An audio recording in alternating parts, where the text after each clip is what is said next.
Hello everyone, it's Patty, and I wanted to come on and talk about Sebastian Rogers for a few minutes. He's an autistic boy. He's missing from Hendersonville, Tennessee.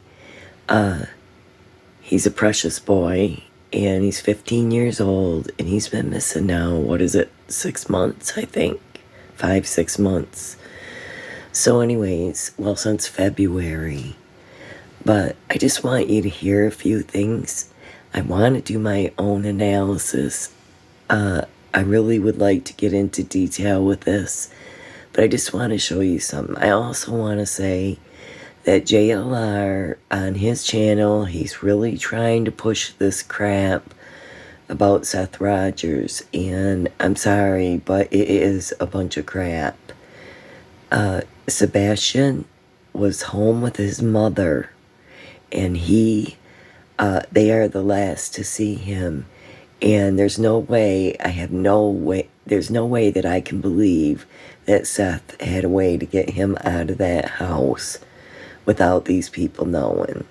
But I want you to listen to some things, and I want you to observe some things under fair use and copyright laws. I'm just going to take a small clip from Nancy Grace's interview. I'm not monetized on this channel, so I'm not making anything off of it, but I want to tell you about this. And under fair use and copyright laws, I'm just going to share a small clip here, and I just want you to listen, and then I'll stop it here and there. From where was his bio dad at the time he went missing? Okay. Prior to him going missing. No, ma'am. And Mr. Prophet, when did you leave town? Early February.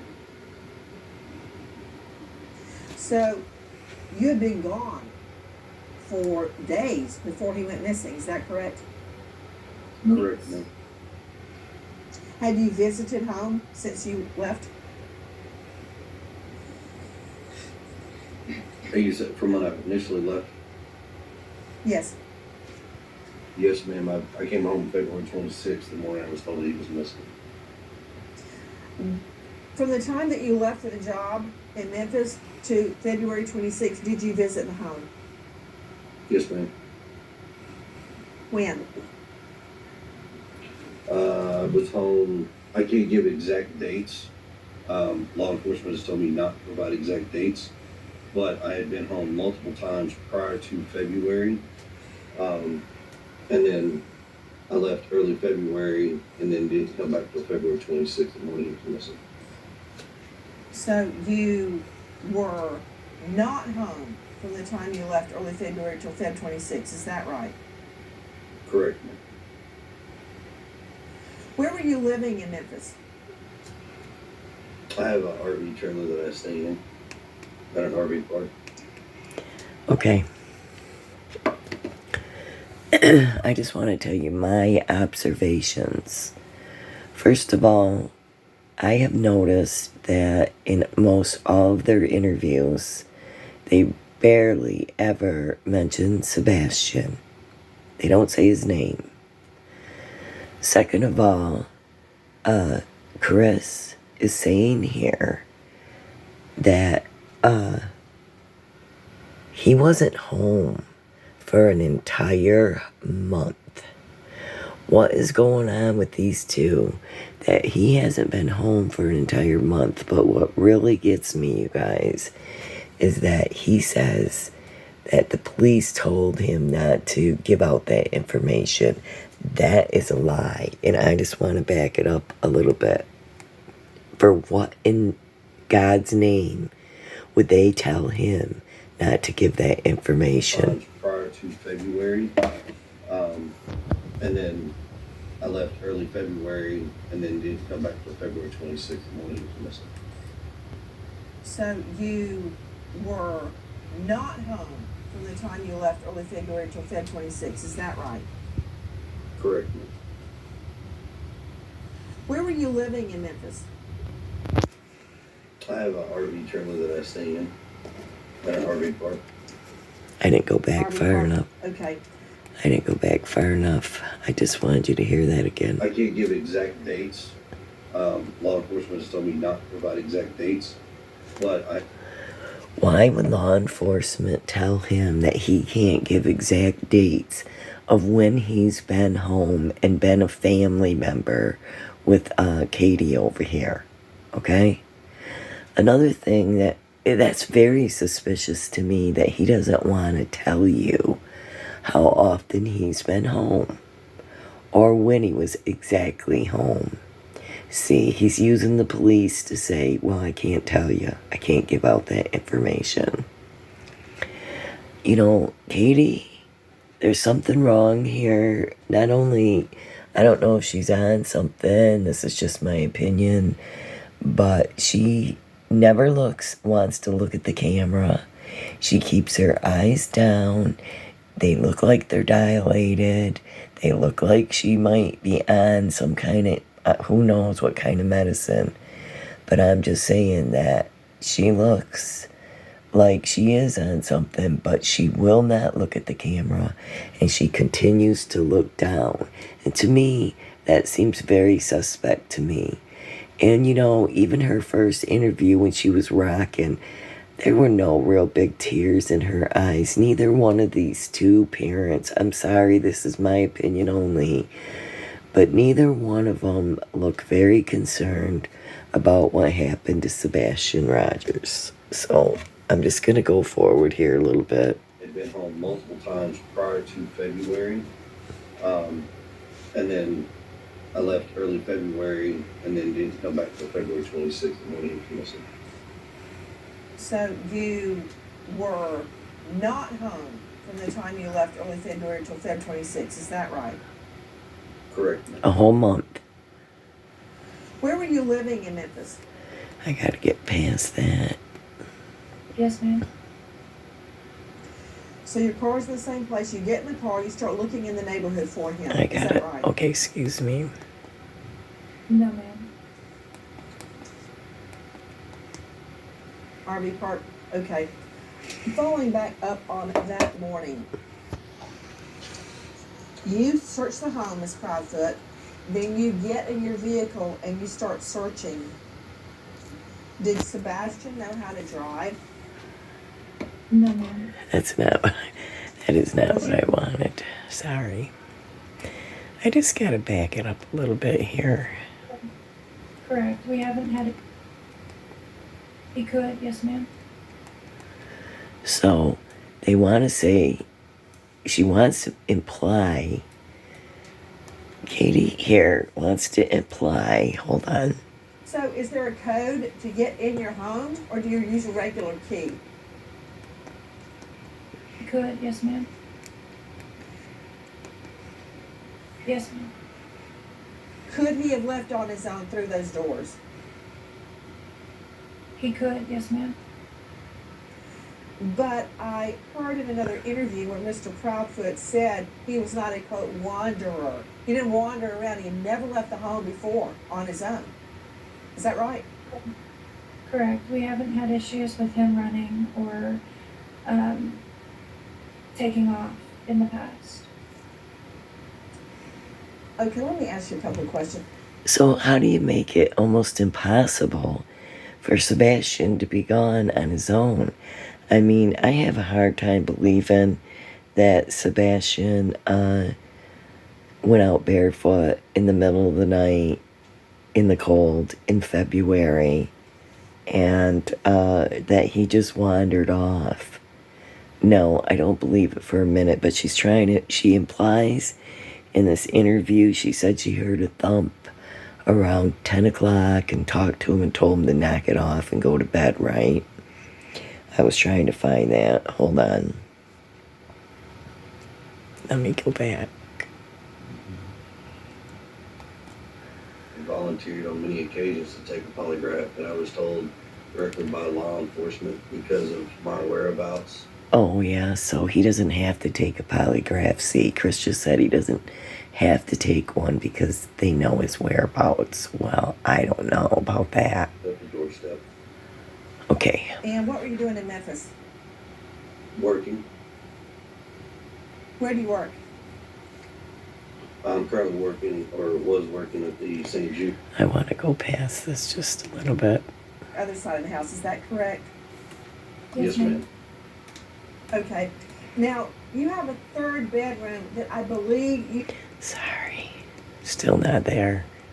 keep for your other daughter. A ground level. We have a ranch style house. It's a 1.5 story.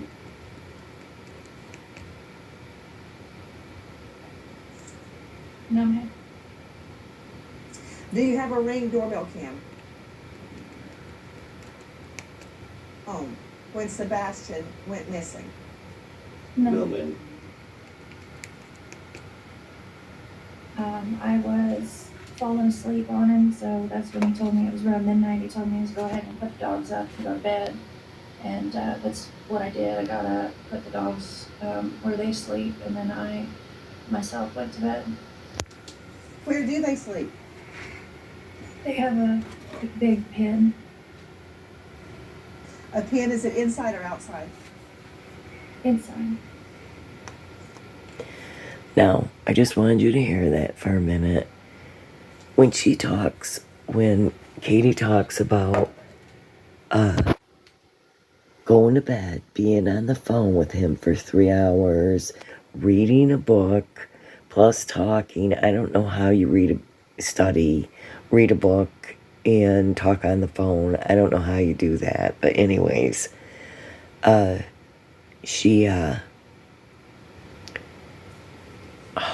trying to think of what I was going to say here. She doesn't mention Sebastian. She doesn't say, like, okay, so, like, I'm a mom, right? And so if I was telling you about my day, well, we went here, right? She did say they went here and they went there. But as soon as they get home, the only thing she really says is that she had him take out the trash. And then which we don't really know if that's true. And then she said that, that he went to bed. That's the next time she talks about him. And Candace Wells does the same thing with Summer Wells.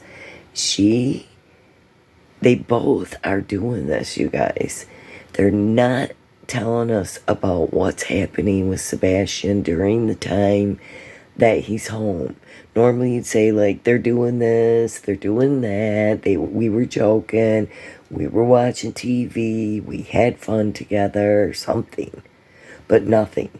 It really sounds like Sebastian is nowhere around. Nowhere. And even the behavioral panel noticed that they don't say his name very much. They don't say anything about, they say him. And, but anyways, what I wanted to say is that somewhere in here, Sebastian is absent. He's absent. Just like Summer Wells, Candace says, well, we were planting flowers, and then she went to play with her brothers, and then she was gone. No, you're not telling us what happened that day. You're not really, and then she kept adding on to her story the more that she went, because people were asking her questions. Summer Wells is missing out of Rogersville, Tennessee. She was only 5 years old when she went missing, and it's been 3 years. And we don't want Sebastian having to go 3 years without being found.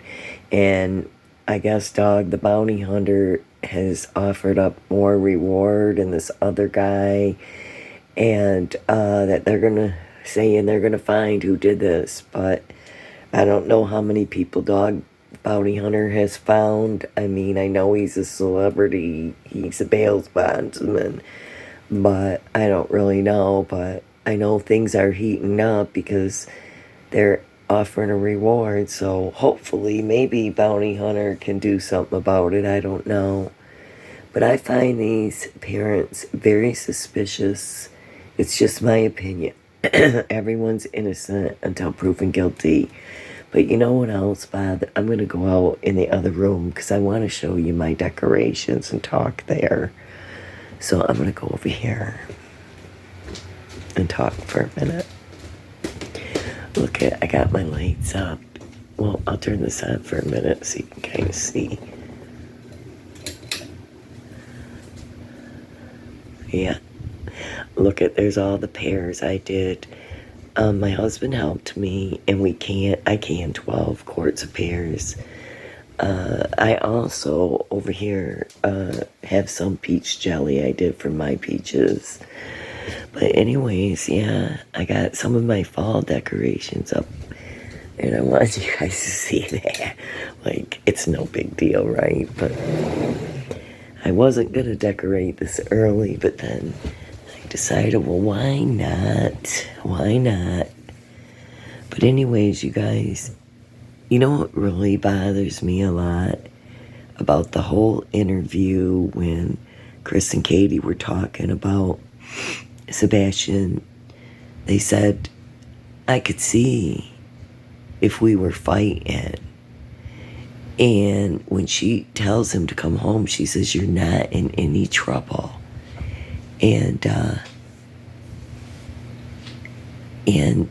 you know, the way that they're talking about how he wasn't in trouble and they weren't fighting and, you know, all this stuff. And that is a very big red flag to me. When your son is missing and could be deceased even, because we don't know where he is. If your child is missing, really, is that what you're going to say? I mean, I don't know. You know, these cases stress me out, okay? But why would you ever mention trouble? Being in trouble, you know, fighting. So I get it that Sebastian was a teenager, okay? And some teenagers can be unruly, and sometimes even autistic children, you know, they can be defiant too. But the problem is that I really don't believe that Sebastian gave them much of a trouble. I really don't. I mean, Katie says herself that he was a sweet boy. But, you know, I know Chris has disciplined him, and I know Nancy Grace now. She didn't really believe everything they were saying. I don't know if you noticed her facial.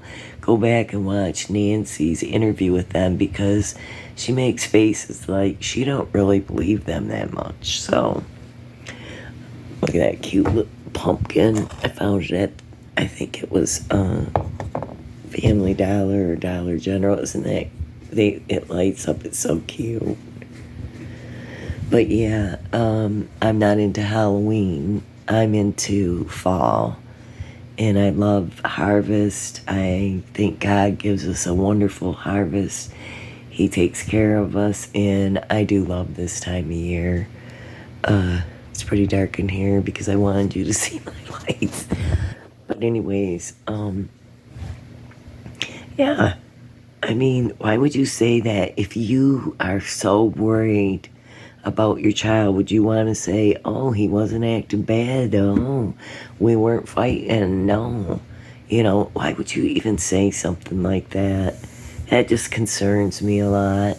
But we do know that Child Protective Services was called. We do know that Chris hit Sebastian with the belt. We do know that the neighbors said that that they witnessed Chris hosing Sebastian down with a pressure washer. And do you know that can cut your legs? And that can hurt you really bad because it's happened to people. And I guess he was screaming and crying and freaking out. And some of the neighbors heard that. They've heard them yelling at him. So it's really strange that, you know, maybe they are not guilty. Maybe Chris and Katie are not guilty of anything. And maybe they're just the best parents ever, but my personal opinion is that I really don't think so, because too many people have talked already.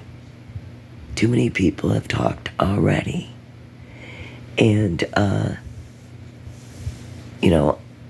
I'm not trying to be rude or anything, but I don't believe that Sebastian is going to be noticed by a stranger somewhere, or they're going to see him somewhere. And so you need billboards and all these things. It's been so long, you guys. Come on. If they got him hidden somewhere, then he's hidden somewhere. But they took him out of there, and I believe that there was some kind of problem. I believe that there was some kind of fight.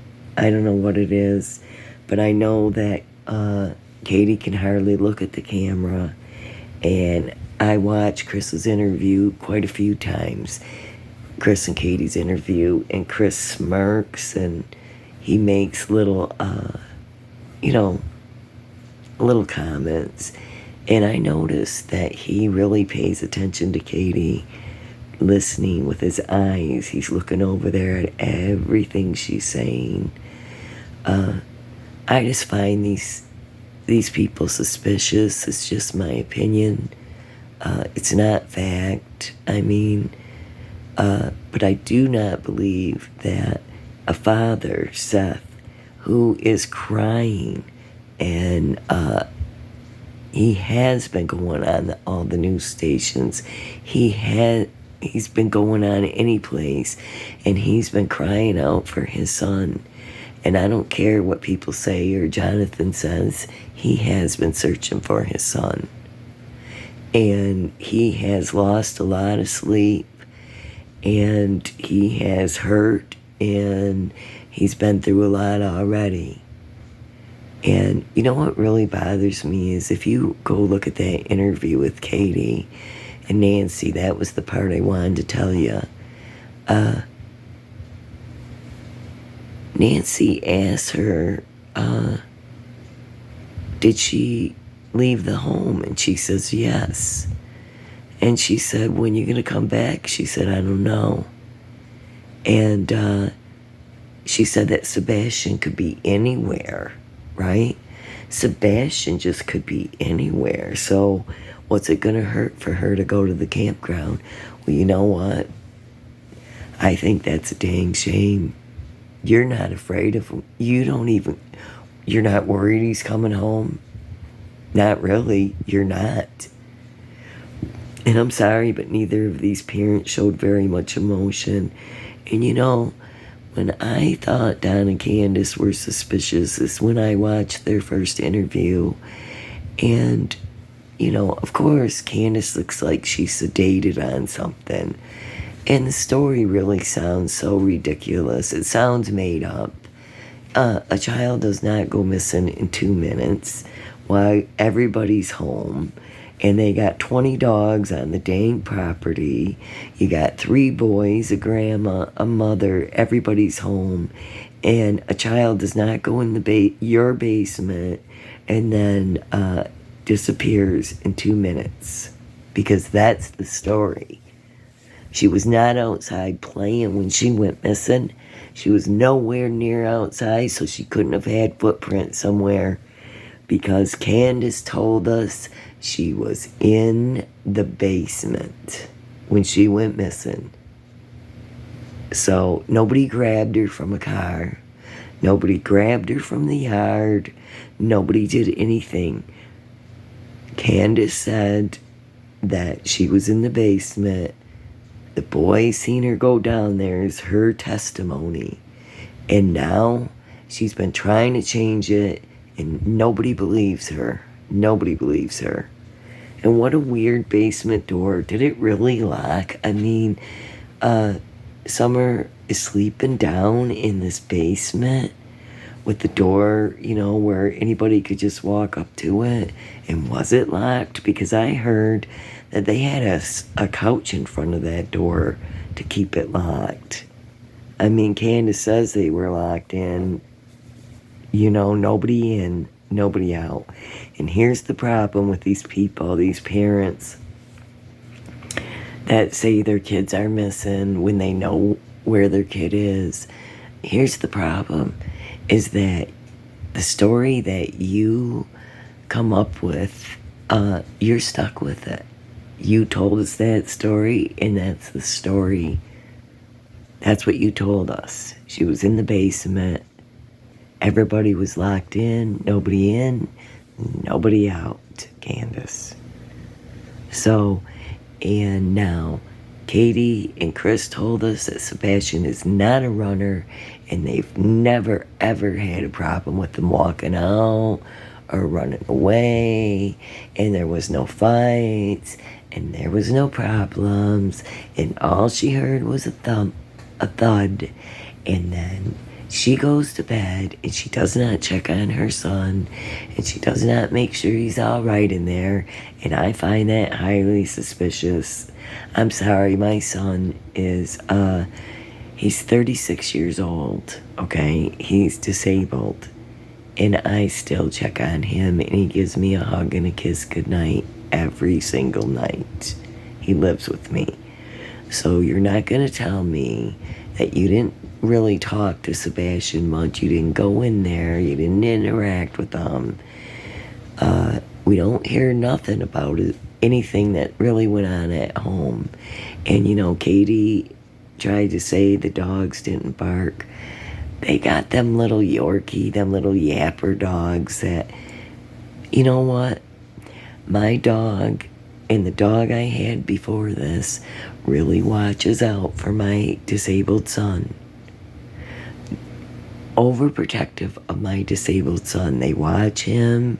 They worry about him. You can tell the way they behave around him. And they're very careful around my son. Well, I bet you those dogs had an instinct too and knew that Sebastian, had some, special needs.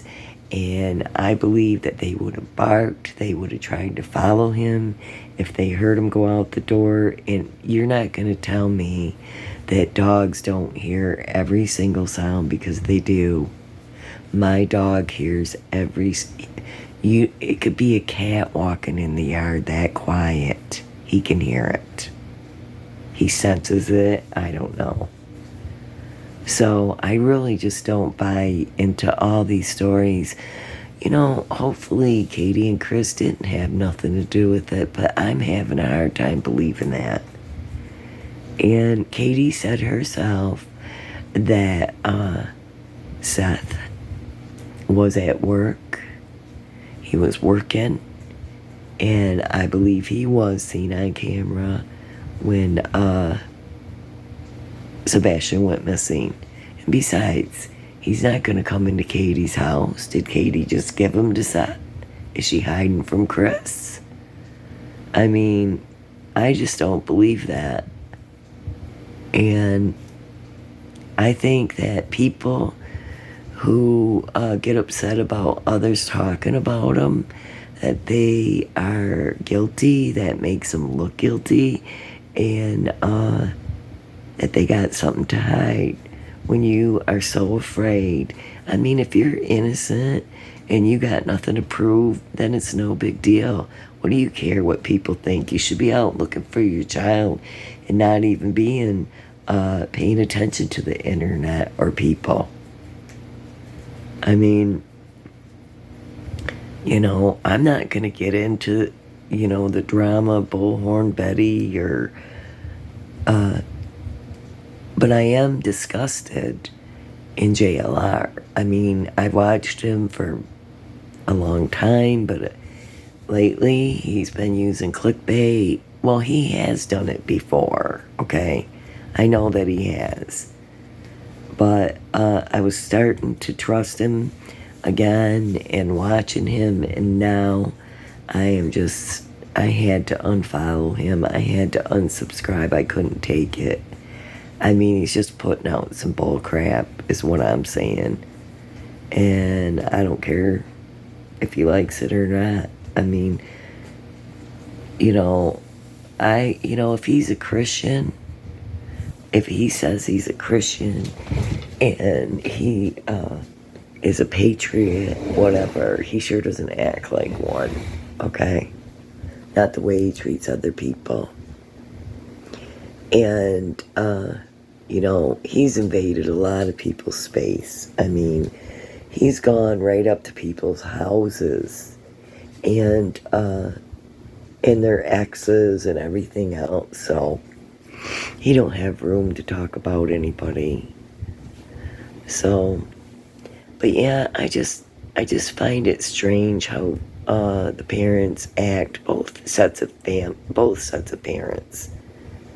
But I think it's strange that Chris doesn't want to tell us how long, when he was home, or the dates that he was home. And why is that? Yeah? Well, I'd be curious to know what the FBI has, because I think they're on to something. And I do believe the mob crew probably will end up finding out a lot of information, and I hope it's all turned over to TBI, because there was a car out in front of that house and there was 2 flashlights in Sebastian's backyard, and they did go to that car. So, and I don't know if somebody carried Sebastian, if they drugged him there, but somebody helped him get into a vehicle that was parked out front, because we've seen the headlights. And I hope the police are on this, But yeah, I just wanted to come and talk for a few minutes. I don't believe Seth has anything to do with this, but I do believe that there's a big possibility that Sebastian, who he was with last, knows where he is. So, but it's just my opinion, and whoever did do this, you're going to be in a whole lot of trouble. And the first one to talk, the first one to make a deal, the first one to come forward gets the deal. So, people better think about that. Because eventually it's just going to come. It's just going to happen. People are going to be arrested. So it doesn't matter what anybody's opinions are. It's going to happen. Okay? And the same with Don and Candace over there. It's going to happen eventually. The first one to talk. One of you should be coming forward. I do want to show you guys a video soon of something I seen that was amazing, and it reminded me a lot of Summer Wells' case, and I want to get into that with you guys, but not today. But Fred Hill, he was on the Facebook group for Summer Wells, and one of the people on there said, do you think Don cared more about the cash or his daughter? And Fred Hill piped up and said, definitely the drugs are the influence on him, or whatever. And I said, really, Fred? I mean, did Don and Candace ever come up there? Were you selling meth to them? And really, where were you? Where were you that day? I mean, first he says he was home all day, pretty much all day. Then he says he took a vehicle to the scrapyard. First he says it was at 3 or 3:30. Then he says it's at 4:30. Then he says it's at 5. And all these different times. And then I heard the scrapyard was closed. So where did Fred go? But he won't answer any of my questions. He won't answer the questions, right? He avoids them because he probably has to get permission from his wifey there, Ziggy, before he can talk. I'm surprised she allows him on the Facebook group, he's vulnerable to be questioned, and Ziggy doesn't like that, so she's very defensive of him. But he could very well be a suspect in the Summer Wells case, so there's that. But anyways, you guys, I'm thinking about you. Keep praying for Sebastian and for Summer Wells. Sebastian Rogers missing out of Tennessee, and Summer Wells missing out of Tennessee. If you have any information, you can call anonymously to the TBI and leave your information. Even if you think it's small, you never know. The smallest tip could help find Sebastian or Summer Wells. Okay, you guys, have a great rest of the week. Thinking of you. God bless, and good night. Bye.